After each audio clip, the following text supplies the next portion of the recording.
Buenas tardes, hoy vamos a hablar sobre los trastornos específicos del aprendizaje. Estas son dificultades que se presentan en el neurodesarrollo de algunos niños, niñas y jóvenes hasta la adulta. Estos trastornos dificultan el desarrollo de habilidades básicas en el proceso de la lectura, escritura, procesos matemáticos y destrezas sociales, aún teniendo las capacidades necesarias para aprender. Para 1800 se da la fase inicial sobre los trastornos específicos del aprendizaje enfocado en el TDAH por médicos y científicos. En 1825 se creía que el problema de lectura se daba por conflictos entre los hemisferios cerebrales, ya que provocaba tartamudeo e inversión de sílabas y letras. En 1887, Rudolf Berlin ya utilizaba el término de dislexia, anteriormente conocido como ceguera cognitiva, para las dificultades de la lectura.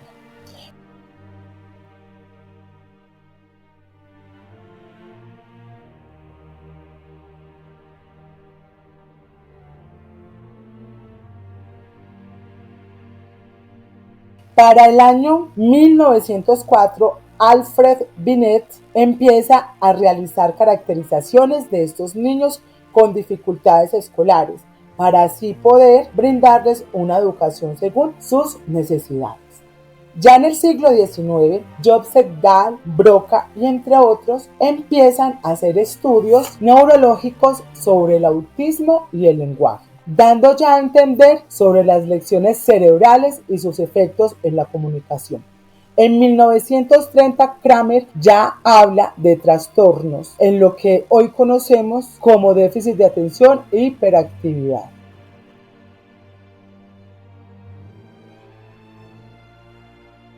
En 1940, Werner y Strauss ampliaron los estudios Goldstein a niños que habían sufrido lesiones cerebrales al nacer.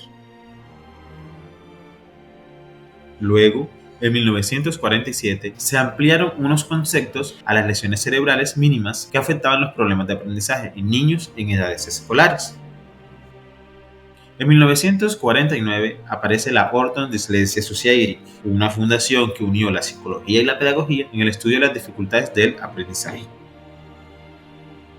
En 1952 aparece la primera edición del Manual Diagnóstico y Estadístico de los Trastornos Mentales, creado por la Asociación Americana de Psiquiatría APA. Aquí no se incluyen algunos trastornos específicos como los podemos observar hoy día. Entre los años 1960 y 70 se introducen unos determinados constructos que comienzan a dominar el campo de estudio de las dificultades del aprendizaje, influyendo en el diseño de materiales para la evaluación y la intervención. En 1962 y 63, Kirk, un psicólogo de Chicago, es el primero en usar el término discapacidades del aprendizaje en una conferencia de educación. Aquí se relaciona el desorden o retraso causado en uno o más de los procesos del habla. Entre 1960 y 1970 inicia la fase de integración. En Estados Unidos se empieza a reconocer la existencia de la discapacidad de aprendizaje, especialmente tras la introducción del término por Samuel Kirk en 1963. La neuropsicología aporta conocimientos claves al identificar que estos trastornos se deben a disfunciones cerebrales causadas por factores genéticos o ambientales. Históricamente, el término dislexia en 1877 por Berlín ha existido múltiples investigaciones sobre el cerebro y el aprendizaje, aunque muchas carecen de validación médica, destacan muchos aportes de 1931. En los años 70 se introduce el enfoque conductual y se establecen comités y asociaciones en Estados Unidos que promueven la integración educativa. El inicio de la fase contemporánea se da desde 1980 hasta nuestra actualidad, donde se fortalece el estudio de las dificultades de aprendizaje desde un enfoque más cognitivo y neuropsicológico. En 1989, Galaburda identifica correlaciones cerebrales asociadas a la dislexia y otros trastornos. Mientras tanto, en Colombia en 1991 se establece el derecho fundamental a la educación, reconociendo la diversidad del estudiantado y el deber del Estado de atender a quienes tengan necesidades educativas especiales. En 1994, también por medio de la Ley General de Educación, se reconoce oficialmente la diversidad del aula, promoviendo una educación que se adapte a las características individuales de los estudiantes. Y a nivel mundial se publica el DSM-4 que redefine los TEA como parte de los trastornos del neurodesarrollo, con criterios y diagnósticos más precisos. En 2004, la Unión Europea lanza una gran campaña para promover la educación educativa y social. Mientras tanto, en el año 2006, por medio de la Ley 1098, se promulga el Código de Infancia y Adolescencia en Colombia, el cual garantiza el derecho de niños, niñas y adolescentes a una educación inclusiva sin discriminación. Así también, el decreto 366 del 2009 regula la prestación del servicio educativo a estudiantes con necesidades especiales, incluidos los que tienen trastorno de déficit de atención.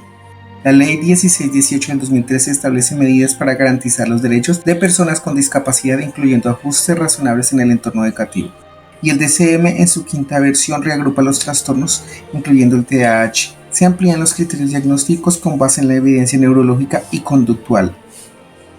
En el 2015, la sentencia T458 aborda el caso de un estudiante con TDAH y reafirma el derecho a la educación inclusiva y la obligación del sistema educativo a realizar ajustes pedagógicos. Y se establece en el 2017 el decreto 1421 que regula la educación inclusiva en Colombia para estudiantes con discapacidad.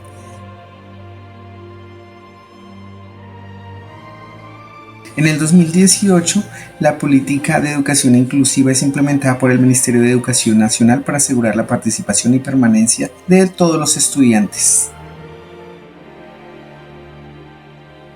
En el año 2019 aparecen 3 sentencias, la T259, T141 y T198, en las cuales reintegra la implementación de ajustes razonables, resaltando la importancia de la educación inclusiva y la no discriminación. También debe garantizar el entorno educativo, los ajustes razonables para promover la inclusión de estudiantes con discapacidad y ordena medidas para garantizar la inclusión. En el año 2020, la sentencia T227 y la sentencia 345 ordenan la implementación de un nuevo programa de adaptabilidad con participación de la familia, terapeutas, estudiantes, destacando la corresponsabilidad en la educación inclusiva. Y también se habla de la necesidad de implementar oportunamente los planes individuales de ajustes razonables. En el 2022, la Ley 2216 promueve la educación inclusiva y el desarrollo integral de niños, niñas y adolescentes con trastornos específicos del aprendizaje. Y el DCM, en su quinta edición versión revisada, actualiza las definiciones y añade trastornos como el trastorno de duelo prolongado y ajusta criterios lingüísticos y culturales para el diagnóstico.